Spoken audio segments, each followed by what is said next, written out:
Huwag na huwag mong susukuan ang mga pangarap mo. Pansin mo na rin ba? Habang nagkakaedad tayo, pabigat ng pabigat yung mga pagsubok na binibigay sa atin.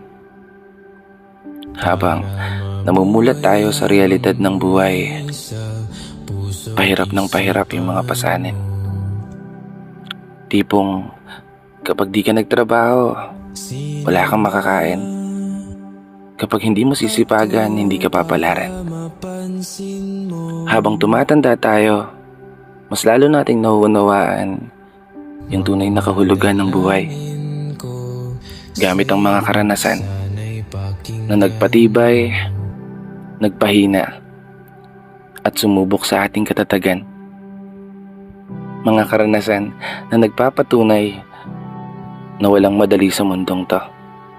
Isang mundo na wala kang ibang aasahan kundi ang sarili mo. Alam ko,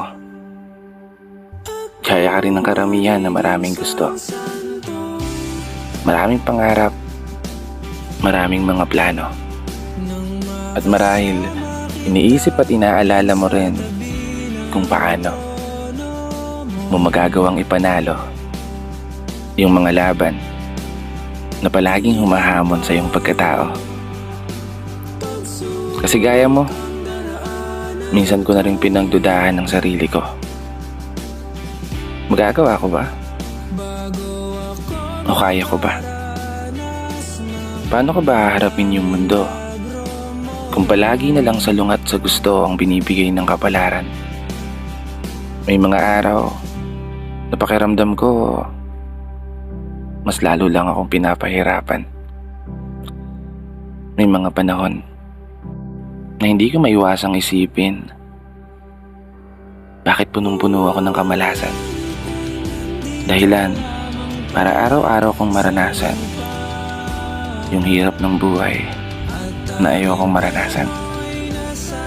Alam ko, kasama to sa proseso. Lahat ng ito ay parte lamang ng iyong mga plano. Kailangan ko lang maging positibo. Palaging itatak sa sarili na magagawa ko tong may panalo. Hindi ko susukuan ang mga pangarap ko. Aasahan ko ang gabay mo.